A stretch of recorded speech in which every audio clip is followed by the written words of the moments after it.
اور تنویر اڑتا ہوا صفدر والے نقاب پوش سے جا ٹکرایا اور وہ دونوں ایک بار پھر فرش پر جا گرے۔ نیلے نقاب والے نے صفدر کو ضرب لگا کر مشین گن کی طرف ہی چھلانگ لگائی تھی اور وہ مشین گن پر گرفت حاصل کرنے میں کامیاب بھی ہو گیا، مگر اسی لمحے صفدر اپنی جگہ سے کسی گیند کی طرح اچھلا اور وہ نیلے نقاب والے کو رگیدتا ہوا تنویر والے نقاب پوش سے جا ٹکرایا، جو اس وقت اٹھنے کی ہی کوشش کر رہا تھا، اور وہ تینوں ایک دوسرے سے ہی الجھ گئے۔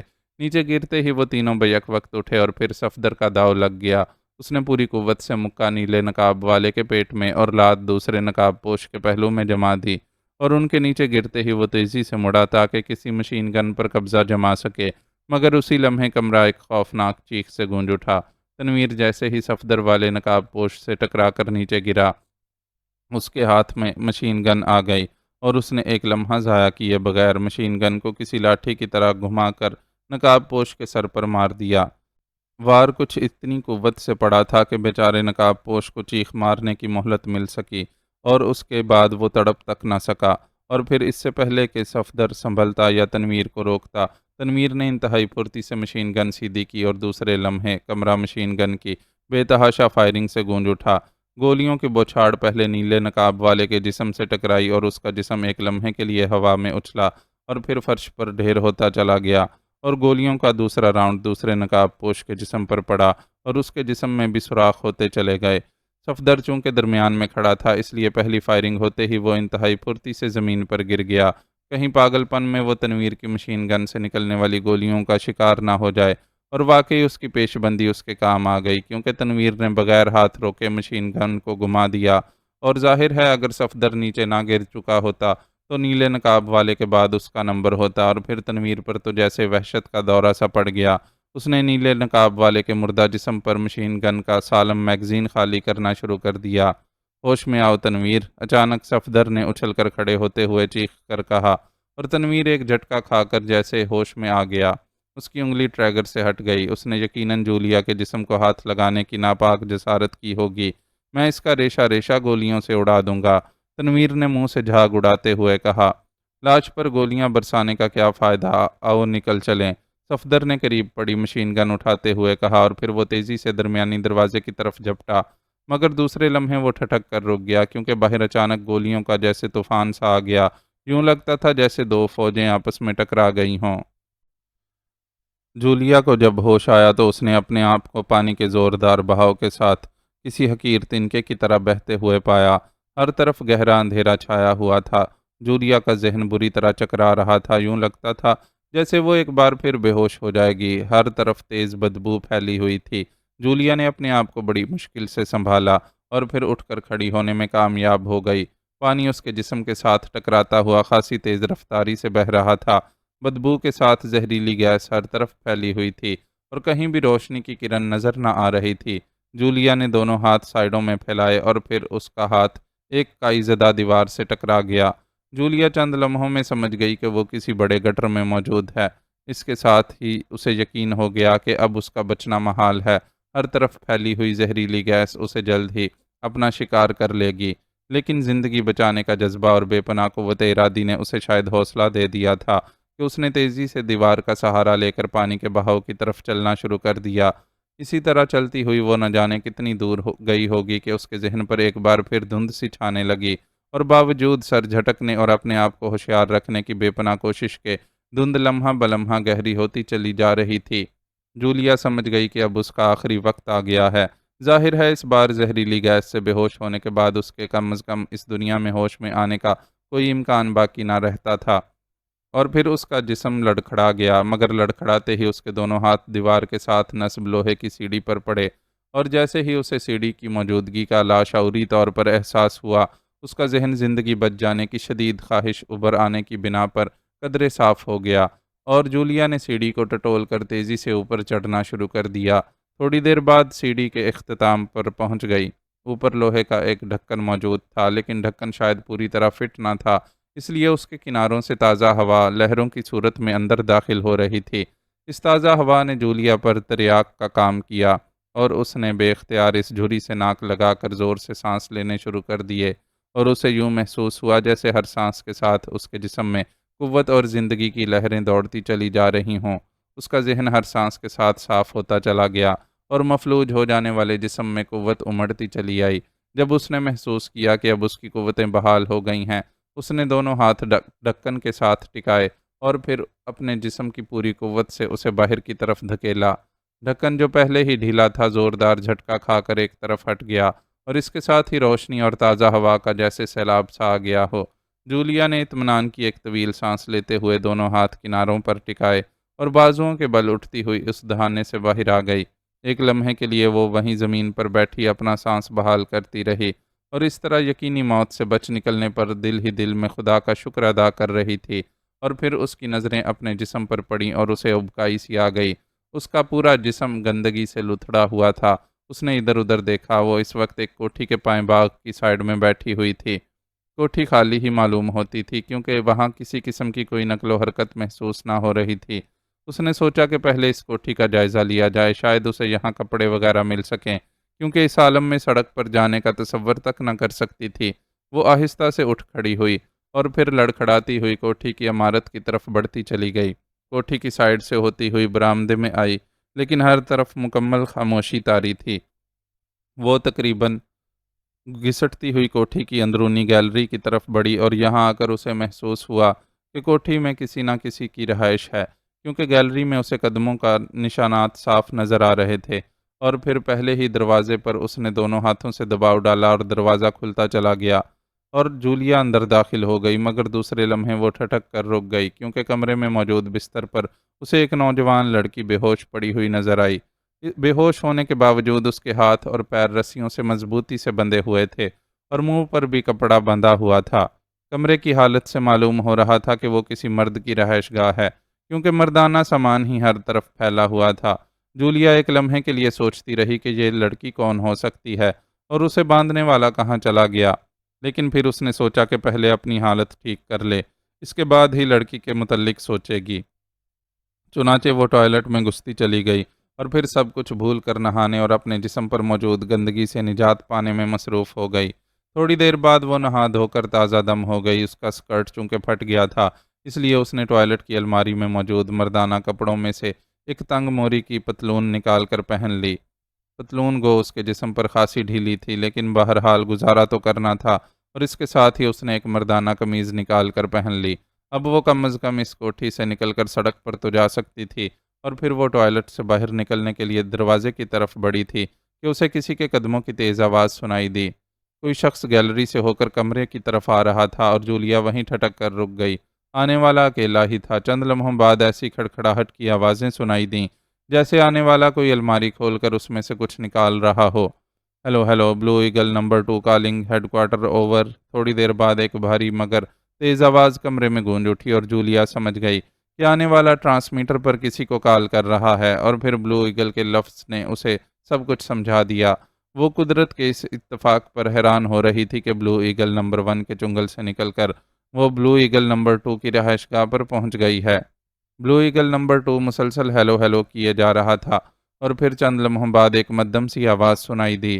یس eagle head quarter receiving you, over. بولنے والے کا لہجہ خاصا کرخت تھا۔ چیف باس سے بات کراؤ، میں مارٹن بول رہا ہوں، it is emergency, over. Blue eagle number 2 نے تیز لہجے میں کہا۔ Okay wait for 1 minute, over, دوسری طرف سے کہا گیا، اور مارٹن خاموش ہو گیا۔ اور پھر تقریباً 1 منٹ بعد ہی ایک اور آواز کمرے میں گونج اٹھی۔ بولنے والے کا لہجہ بے حد بھاری اور تحکمانہ تھا۔ یس چیف باس، بلو ایگل اسپیکنگ، اوور۔ وہی بھاری آواز سنائی دی۔ بلو ایگل نمبر 2 ان پاک Asia, Martin speaking, over. Martin نے کہا، اس کا لہجہ بے حد مؤدبانہ تھا۔ کیا بات ہے، اوور، دوسری طرف سے کرخت لہجے میں سوال کیا گیا۔ چیف باس، مشن 2 برائٹ شیڈو تقریباً ناکام ہو چکا ہے، اوور۔ مارٹن نے مار کھائے ہوئے کتے کی طرح گھگیاتے ہوئے لہجے میں کہا۔ نان سینس، یہ کیسے ہو سکتا ہے؟ مشن کیسے ناکام ہو سکتا ہے؟ مائیکل کیا کر رہا ہے؟ تفصیلی رپورٹ دو۔